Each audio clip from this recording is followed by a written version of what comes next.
Hey, it's George with another video. This is going to be another vinyl finds. The first, I'm going to kind of quick because I want to talk about the Elvis Costello show a little bit.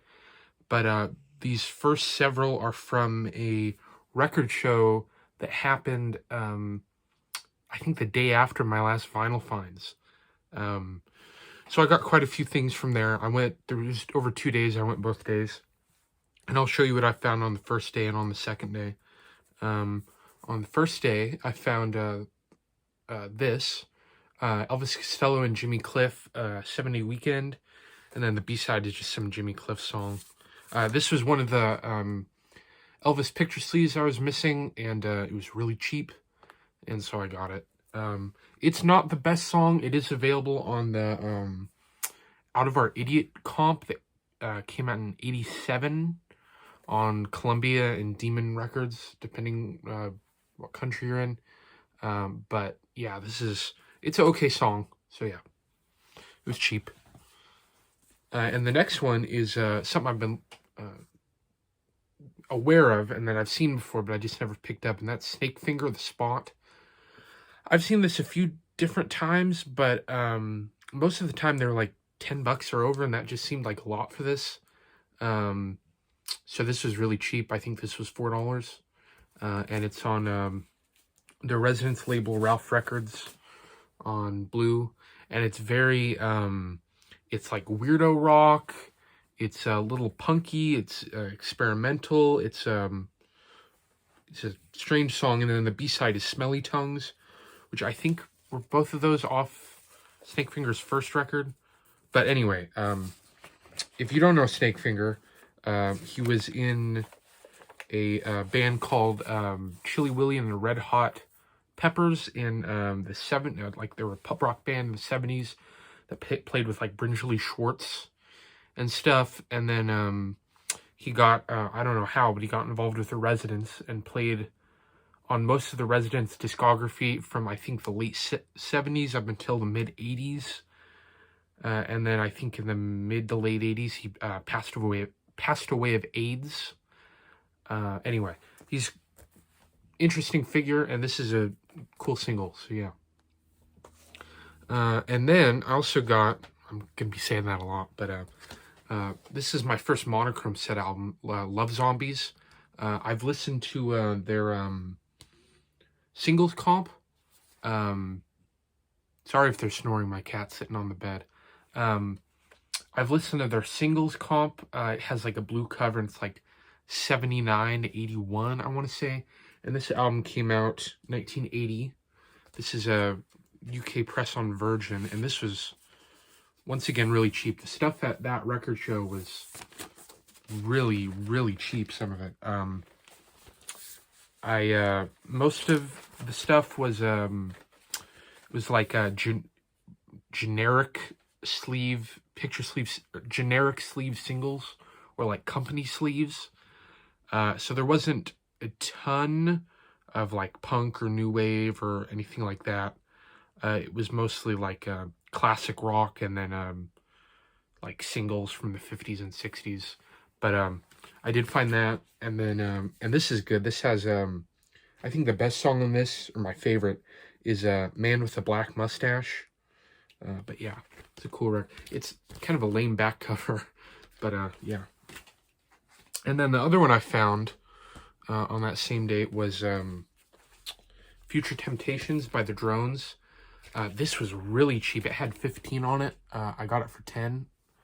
And it's a 2 LP set. This is I think their first album from '77, and then second record of like outtakes and single versions and stuff. And this is good. I mean, this isn't like completely mind-blowing, but it's a good record. Perception Complex is really good. Probably my favorite on here is Bone Idol. Corgi Crap is good. City Drones is good. So yeah, I've only listened to the first record, but it is good. Like I said, it's not like super crazy, mind-blowing, but it's good. So I went back the second day, and on the second day, I found this record from the same seller as those 2 LPs, and the dude wanted 40 for it, and I got him down to 25. It had a big seam split along the side, so all that was intact was the spine, and I glued that back together. It's a tongue twister. And it's a DJ copy or a promo copy, so it had Sharpie all over the front and back, which I was able to get off with this way of, if you have Sharpie on a record, you can, if it's the right kind of cover, you can go over it with a dry erase marker, and then while the dry erase marker is still hasn't dried yet, you can just wipe it off and it lifts up the Sharpie with it, and that works really well. So I did that to this, and it's the Saints, I'm Stranded. Like I said, there's big seam split, Sharpie on the front and back. I'll put up a picture now. But the record is in really excellent condition. It's really, really clean. It's on I think this is probably first American press on Sire, and it is a promo copy. Ooh, promo copy. It's pretty ugly promo copy sticker, but it's right over his face. But this is a good album. I don't know if this would have made my top 10 of 1977, because it is a little inconsistent. To be honest, the best song is I'm Stranded. Messing with the Kid is good, but it's a little too long. Erotic Neurotic's good. Kissing Cousins is good. So it's a good album. I don't know if it's top 10, but it's good. And it did have this sticker on it, which it was already torn like that. I didn't try to tear it off, but I tried a couple different ways of trying to get it off, and it wasn't going to come off. So I just, suck it up, and it's not that big of a deal, but it was a fixer-upper, but I think it was well worth it. I mean, it was only 25, and I think when I logged on Discogs, it was like the median was like 65 or 70 or something like that. So, for 25, I can't beat that. And then from the same seller, I also got the Cramps, Look Mom, No Head. This isn't my favorite Cramps album that I've heard. Dames, Booze, Chains, and Boots is good. Blow Up Your Mind is really good. Miniskirt Blues with Iggy Pop is good. But I think the best songs on here are on side 2. I Want to Get in Your Pants and Eyeballing My Martini. And this is from 1991. This is a 2014 reissue, I want to say. And I think it is an official reissue. It's on Big Beat. It's got that Cramps logo. It's on red. And it comes with inner sleeve. This album isn't, it's how do I put this? It's heavier than their other albums. It's not as I don't know what I'm trying to say. I hope you understand what I'm trying to say. I was watching Aaron the Metal Theologian's videos last night, and he's so good at describing records, and I just can't I'm not very eloquent, I guess. But this is not as good as Date with Elvis, not as good as the first 2. But it's a Cramps record. It's not bad. You're not going to get a bad Cramps record. This next one, oh shoot, there was, I already filed this one away for some reason. I got this on the second day of the Record Fair 2, and that's Nick Lowe, Cracking Up. I love this picture sleeve. This is, I'm sure I've gushed about him on here before. This is by the artist Barney Bubbles, who did a lot of work for Stiff and Radar and F-Beat. He kind of followed Jake Riviera around. So yeah, this is great. It's from 79. It's from the Labor of Lust album by Nick Lowe. And the A-side is great, and the B-side is good too. But and it's not the best song off that album. I think the best song off my favorite off Labor of Lust is I mean, obviously Cruel to Be Kind, but I'd probably say American Squirm. So I still got to find those two. I don't know if those were picture sleeves. Anyway, this is a cool song and a really awesome picture sleeve cover. So this next one is from garage sale, and it was $1, and it was, I knew about this record. It's very bizarre. The vinyl is in really excellent shape, and that's Jackie Gleason Presents Lonesome Echo. And the reason this is really bizarre is, if you can't already tell or don't already know, this is a Salvador Dali cover, and on the back cover, there's a picture of Jackie Gleason shaking hands with Salvador Dali. And I don't know if I'm going to keep this. It is in really, it's got a little bit of fingerprints, but it's not hardly dirty. There's no scratches. I mean, there doesn't even look like, hairline scratches. So I might sell this. I don't think it goes for a ton, but anyway, kind of weird. Lonesome Echo by Jackie Gleason. And then I'm going to show this, and then I'll talk about the show. This came in the mail, and I just thought it was so cool. I got to cover up my address. It's like a residence postcard advertisement thing. It's advertising their second book, or their second like archival book Sight for Sore Eyes, which I'm gonna have to pre-order because I already have volume 1 there. But I just thought that was so cool that they sent that out. So yeah. Okay. And then after all that happened, went to Elvis Costello with Nick Lowe opening, and I got some merch, so I'll show that. Boy, I'm having a hard time with words today. But I guess I should just talk about the show. Nick Lowe opened, and I got a set list actually at the end of the show, and it's he started with So It Goes, Raging Eyes, Without Love, My Love Is a Battlefield, Tokyo Bay, and then he let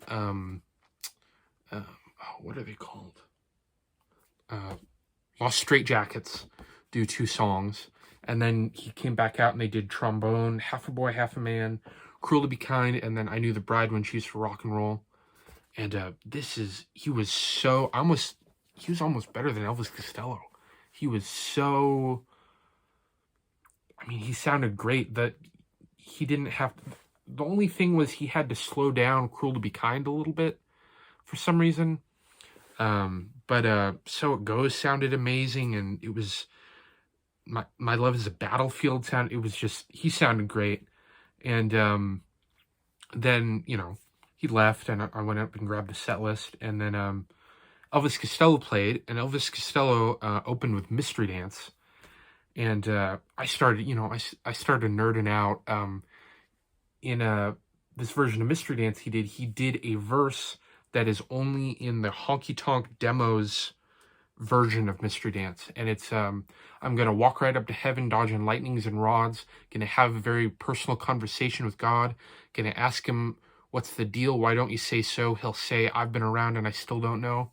And that was just exciting to hear that that verse live. And he only did stuff off the first 3 albums and then the latest 2 albums. So there wasn't like anything off Get Happy or Trust or any of the later 80s, late 80s. But he sounded great. There was a couple songs where he kind of didn't sound amazing. Like he did Accidents, and he did the slowed down version of Accidents like he does for the Live at the Hollywood High promo EP. And that, and it was just, Steve Naive on piano and him singing, and you could tell his voice was going out.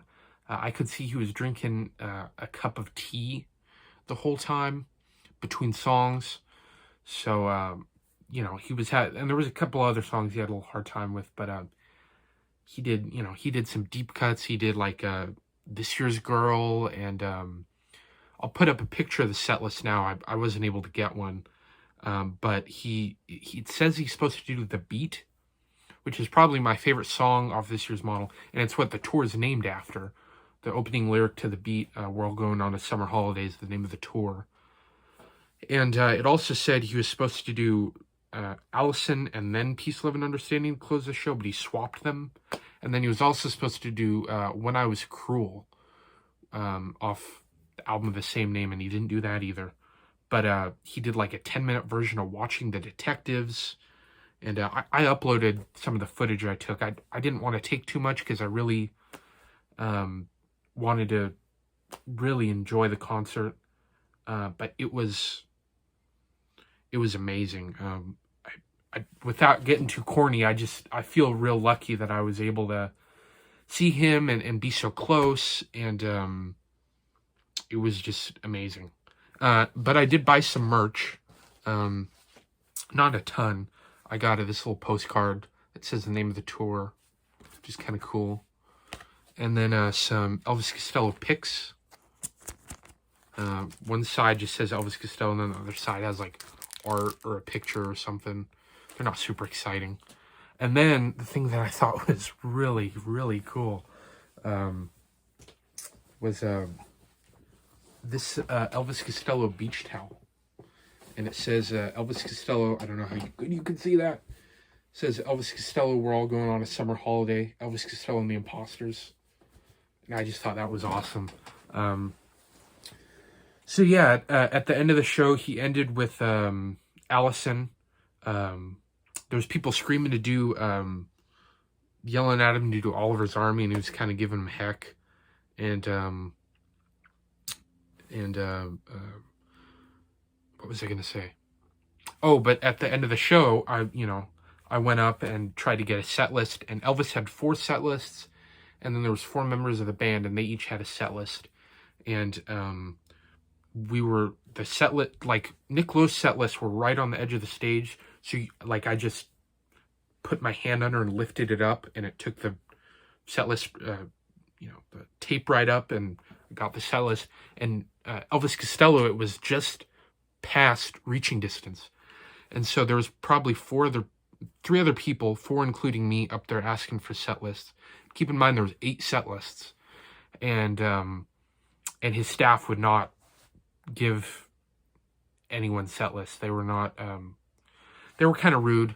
I'm trying to be on the positive because it was a really great show. But those people have a hard job, and they probably, once they give one to someone, they have to. They kind of are opening themselves up to everyone, but they just crumpled up the set list and threw them away, and then a bunch of bouncers came in and pushed us out. But it was a great show. I feel so lucky to have gone and seen him, and I start thinking about, I feel so lucky to even be able to collect records. Anyway, I'll shut up. I don't want to get corny, or preachy or whatever. But hopefully I'll have another video soon. Thanks for watching.